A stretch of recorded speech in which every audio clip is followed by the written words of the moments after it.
اب ساری ٹل بھی لال ہونا،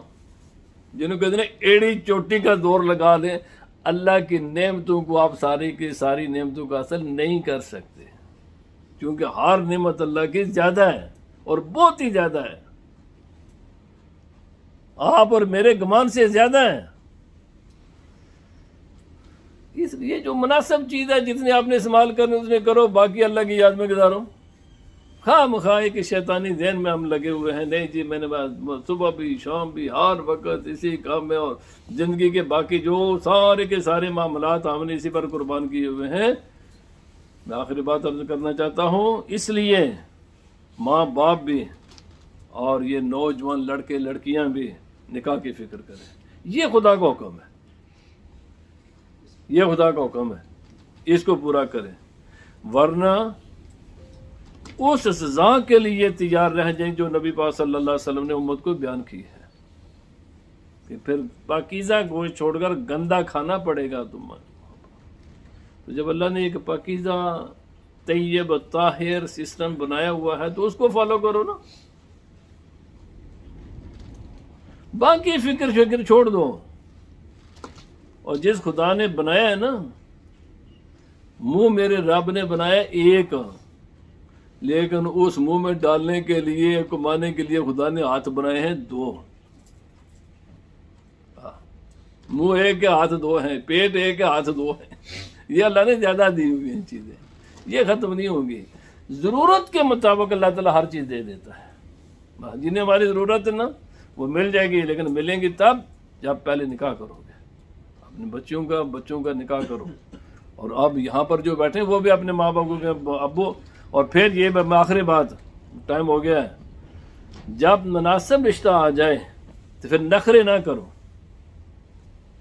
تکیں گے یہ کرنا گے، اور یاد نبی سے فرمایا فساد پھیلے گا۔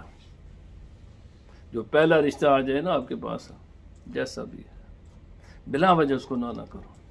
جو بھی آپ سے پہلے پوچھ لے، بچی والا پوچھے میں اپنی بچی تو انہوں دینا چاہنا،